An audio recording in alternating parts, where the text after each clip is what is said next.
asalaamu calaykum waraxmatullaahi tacaala wabarakaatu asxaabta qiimaha qayaale meel walba aad joogtaan kusoo dhawaada website-ka Somali Software anigoo maxamed abubakar cabdiqaadir maxamed nuurna waa tebinaya maanta waxaa halkan aan ku bari doonaa waa cashirkii afraad ee blogger aan uga hadli doono sidee aad u bedeli kartaa slideshow haddaba barnaamijka sidee aad u bedeli kartaa slideshow waa cashirkii afraad ee blogger runtii waxaan marka hore aan soo kacsanaynaa browser sida hadda ujeedaan waa waxaa ku jira control panelka ama waxaa ku jira blockerkeyga control panelkiisa waxaa u baahanaa slideshow macnihiisu markaa horey aan u galo slideshow waxaa la yidhaahdaa sawiradan oo had iyo jeer isbedbedelayo oo blogger waaye waxaan isticmaali doonane website-ka aan ka bedeli doono waa blogger haddaba dhegaha u fur website-ka aan ka bedeli doono waa blogger marka slideshowgan wuxuu tarjumaa website-kaaga maalinta waxa aad soo dhigtay iyo website-ka waxyaabaha uu ka hadlayo slideshow waxyaas ayuu tarjumaa maalinta ciida mubaarak waa maalintii ciid mubaarak waxaan soo gelinay sawirkan oo ah maalin ciida ah oo waa maalin farxad ah oo waa maalin aad iyo aad ummadda muslimiinta aad iyo aad u qiimo badan xaggooda qiimo ku leedahay runtii marka sawirkan ayaan soo gelin sida taageeraha ama dadka had iyo jeer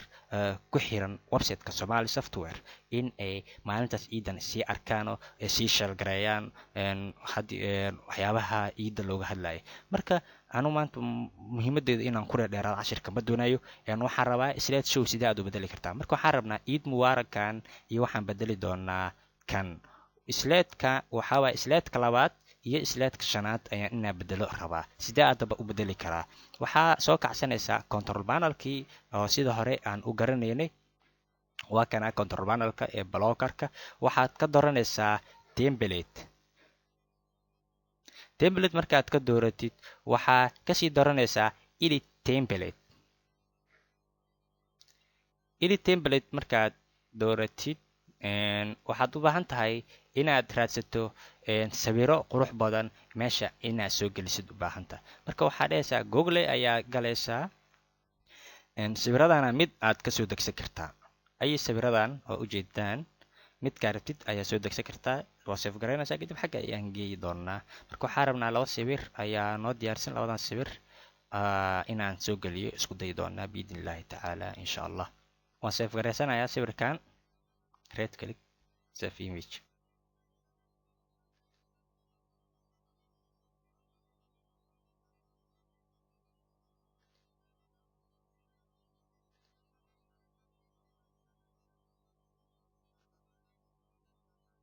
iyo sawirkan labada sawir waa save garaystay labadan sawir waaye waa labadan sawir oo inta yaalo labadan sawir ayaa rabaa inaad soo geliyo slideshowga marka hore waxaad tagtaa control panel edit template kadibna edit template-ka sii dooro sidaa ayuu soo kacayaa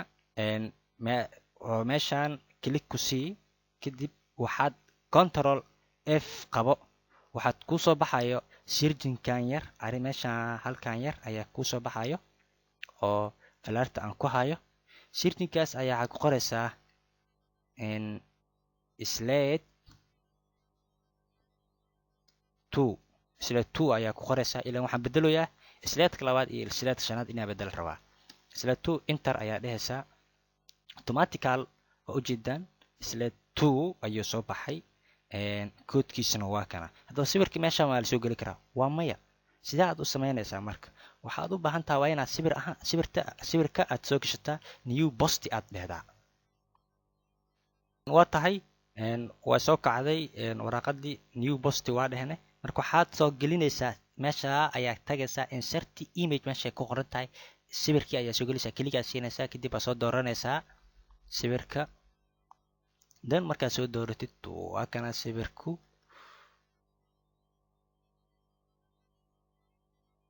waa kana kadib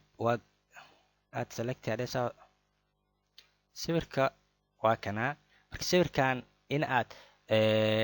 u bedelno waxaa rabnaa by html marka waxaa dhehaysaa hadda wuxuu joogaa original size ayuu joogaa waxaa ka dhigaysaa x large ayaa ka dhigaysaa sawirka xoogaa ayaad weynaysaa ilaan slide showga bal fiiri wuu ballaaran yahay sidaa ayaa u ballaarinaysaa marka kadib by html ayaad ka dhigaynaa kadib koodkan ayaan rabnaa control a oo u taagan select all control c oo u taagan copy marka waa copy kareeynaa dan waa ka baxaynaa meesha template-kii ayaa imaanaynaa kadib edit template ayaan dhahaynaa slide show raadi control f dheh kadibna meesha sirjinka ayaa kusoo baxaya waxaad ku qortaa slide show si aad ujeedaan wuu soo baxay marka waxaa la rabtaa kuwaan taawamaysid backgraphkan iyo ashan meesha ku qorantahay slide show to code start iyo slide show to code to end meesha ku qoran tahay labadaas meel ma iska daawanaysid alashan ma tirtiraysid waxaa tirtire halaha gudaha ku jirto halahan ayaa tirtire waxaa dhehaysaa backspace oo u taagan tirtir igama sax kadib waxaa leedahay control v oo u taagan past kadib save ayaa dhehaysaa save template waa save garaynaysaa waa save garaysamay kadib waxaa dhehaysaa refresh slide show bal click c qaybtii labaad wuu soo galay sawirka waa ujeedaan meeshii sawirkii wuu soo galay waxaa naga dhima marka sawirka shanaad inaan bedelno sidaan ku bedeli karnaa marka waa sidii adda easy waye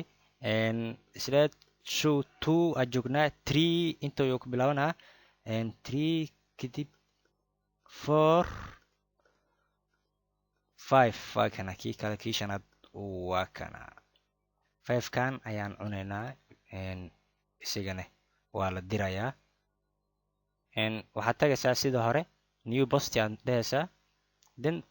sawirkii ayaa soo gelinaysaa si dhaqankii oo wax loo soo geliyo wax kaas leh sidaas ayaa u maraysaa wadadaas aad maraysaa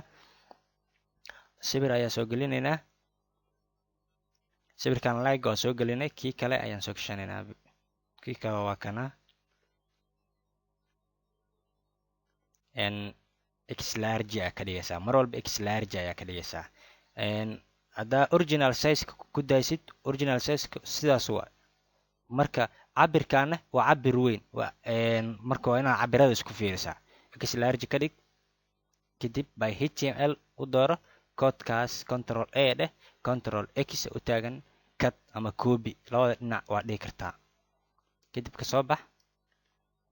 waxaad tagtaa edit template slide show edit template bal tir halahaas waa tiraysaa slide show waa joogtaa kadib halahaas ay haleed saaranaysaa waa iska tiraysaa bal hadda saan ku save garayno managiila error jiro ku dhaha mujeedido marka kii hore ayaan control v ku dhahaynaa basti oo u taagan tahay save baan dhahaynaa kadibna oo qaatay kadib refresh dheh sawirkan shanaad inuu ka baxaa meesha duur rabaanayo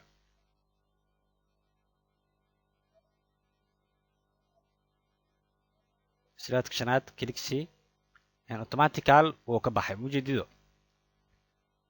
slide show sidaas ayaa loo bedelaa anigu maxamed wakar abdiqaadir maxamed nuurna barnaamijka waa tabinaya inta barnaamijyo kan oo kaleete tutorial ah oo blogspot aan ku kulmi doono sidaas iyo amaano allah wasalaamu calaykum waraxmatullaahi tacaala wabarakaatu